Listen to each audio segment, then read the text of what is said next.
მოგეხსენებათ კონსტიტუცია და ადამიანის უფლებები ერთმანეთთან არის ძალიან მჭიდრო კავშირში და მაინტერესებს თუ ირღვევა დღევანდელი ქართული ნარკოპოლიტიკით ადამიანის უფლებები. ქართული ნარკოპოლიტიკით თუ ირღვევა ადამიანის უფლებები. იცით რა შეასახმე ძალიან მარტივად შემიძლია გითხრათ რომ ჩემთვის მიუღებელია როდესაც ადამიანს იმისთვის რომ მოიხმარა რაღაც ნარკოტიკი, არც კრიმინალი არ ჩაუდენი, არც არავინ არ მოუკლავს, არც არავინ არ გაუძარცვავს, არც არავის ძალადობა არ განუხორციელებია, მოიხმარა ნარკოტიკი, ამის გამო ვსვავთ ციხეში. გაუგებარია ეს ჩემთვის. ძალიან კონსტიტუციური საკითხია, სხვა შორის. და ნახეთ რატომ, მე რაზე ვსაუბრობდი? საიდან იწყება კონსტიტუცია? კონსტიტუციას ვქმნით თავისუფალი ადამიანები და რას ვამბობთ, რომ ეს თავისუფალი ადამიანები ერთმანეთს რას ვეუბნებით, რომ მოდი ჩვენ შევთანხმდეთ, რომ ერთმანეთს ნუ მოვპარავთ. შევთანხმდით. მოდი შევთანხმდეთ, რომ ერთმანეთს ნუ მოვკლავთ. შევთანხმდით. მოდი შევთანხმდეთ, რომ ერთმანეთს რაღაცას ნუ ვითაღლითებთ ერთმანეთის მიმართ. შევთანხმდით. რატო შევთანხმდით? იმიტომ რომ ჩვენ ვთქვით, რომ მე გამაჩნია ჩემი სიცოცხლე, მე გამაჩნია ჩემი ქონება, მე გამაჩნია ჩემი თავისუფლება და მოდი შევთანხმდეთ, რომ შენ ნუ შელახავ ჩემ თავისუფლებას. მე ამაზე რომ შევთანხმდით, როგორც საზოგადოება, რომ ერთმანეთს შევთანხმდით, რომ მოდი ნუ მოვპარავთ ერთმანეთს და ნუ მოვკლავთ ერთმანეთს. მე ვთქვით, რომ ვინ მიადევნებს ამას თვალყურს, ვინა და ხელისუფლება. ამიტომ ხელისუფლებას უთხარით, რომ იცით რა, ჩვენში ვინმე თუ მოიპარა, შენ დასაჯე. ჩვენში ვინმე თუ მოკლა, შენ დასაჯე. ეს ლოგიკა არის, რატომაც ერთი ადამიანი მეორე ადამიანს გადასცემს, ასე ვთქვათ, სისხლის სამართლებრივი დევნის ლოგიკა არის. მაგრამ როდესაც ადამიანს არავითარი დანაშაული სხვის მიმართ არ ჩაუდენია და თუნდაც თავის თავს ცნობიერ ასაკში, ცნობიერად აყენებს ზიანს, ჩემთვის გაუგებარია რა უფლებით ვდევნით ჩვენ ამ ადამიანს. აი ეს დევნა, როდესაც ადამიანს სხვა ადამიანისთვის არაფერი არ დაუშავებია. დავიმახსოვროთ რა, რომ თავისუფლება იმას კი არ ნიშნავს, რომ ჩვენ სწორი არჩევანს გავაკეთებთ. თავისუფლება არის მათ შორის შეცდომების დაშვების უფლება.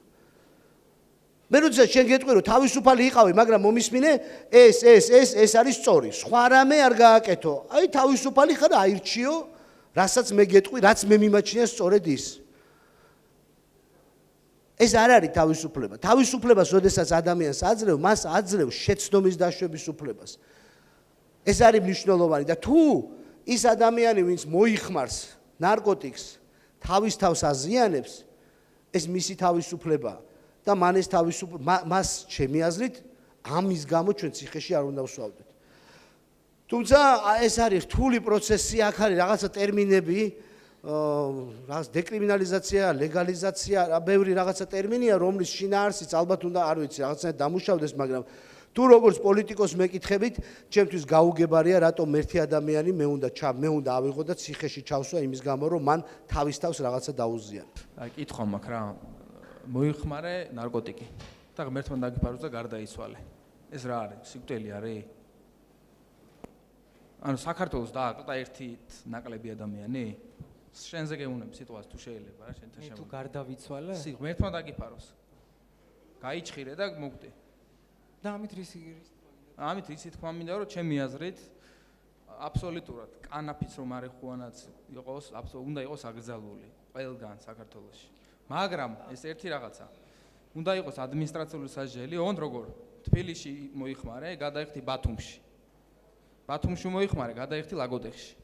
აი ეს დისკომფორტი შეგექნება. მე მაინტერესებს თქვენი პასუხი.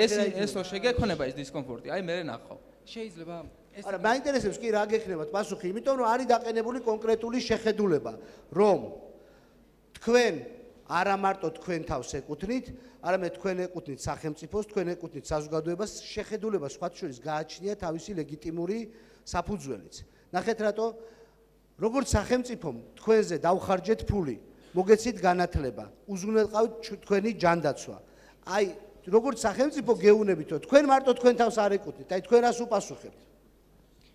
პირველ რიგში მინდა დაგეთანხმოთ იმაში, რომ ციხეში ჩასდომა დასჯა თავისუფლების აღკვეთით, რა თქმა უნდა, არ არის მართებული ჩემი პირადი რწმენით. ჩემითაც.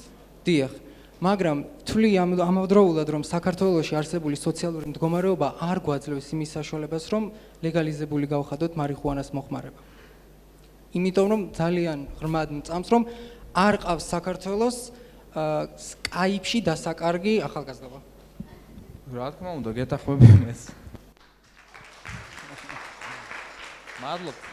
კიდე რაღაც გასაგები, ანუ ჩვენ მივედით იმ დასკვნამდე, რომ უნდა შენარჩუნდეს არსებული ნარკოპოლიტიკა. ანუ შენ ყველა თავიანთ თავს უნდა გაუფრთხილდეთ. ეგ არის დასკვნა რა. ყველა მეც უფრთხილდეთ. მე გულისხმობ რომ აი ხა ერთი წამით მაშინ რადგან ეს დიალოგი მიხვედი თქვენ სრულ თანხმობამდე, ხა მე ესეთი სრული თანხმობის ცოტა განსხვავებული კითხვით მოგმართავთ. აი მე ხლა ნამდვილად ხედავთ რომ წონაში მომატებული ვარ, ხო? და ასევე ძალიან მნიშვნელოვანი ვარ ქვეყნისთვის, ისევე როგორც ნებისმიერი თქვენთაგანი. რო ამიგზავნოთ მაგალითად ღორის მწვადის ჭამა, იმიტომ რომ ეგ არის ჩემი მე ნარკოტიკს არ მოვიხმარ, მაგრამ ჩემი წონა სერიოზული პრობლემა არის ჩემთვის და იმედი მაქვს საქართველოს მოსახლეობისთვისაც, ხო? და აქედან გამომდინარე, მაგალითად რო ამიგზავნოთ ღორის მერტმა დაგიფაროთ. მაგალითს გეტყვით, მაგალითს. აი ხა ძალიან ისე ანუ ჩვენ კიდე ერთხელ აი ეს დისკუსია არის ძალიან საინტერესო, იმიტომ რომ აჩვენებს სხვადასხვა შეხედულებებს. სადამდე უნდა მივიდეთ თუნდაც ნარკოპოლიტიკის ნაწილში. კიდევ ერთხელ ჩემთვის ძალიან მძიმეა რომ მე ხედავ რომ ადამიანები სვავენ ციხეში იმისთვის რომ ვიღაცამ კანაფი მოწია. ჩემთვის მძიმეა, მაგრამ შესაძლოა საქართველოს მოქალაქეები მივიდნენ ამ შეთანხმებამდე რომ ასეც უნდა იყოს და მაშინ თუ ასეთ შეთანხმებამდე მივალთ მაშინ ყველა უნდა დავემორჩილოთ ამ კანონს.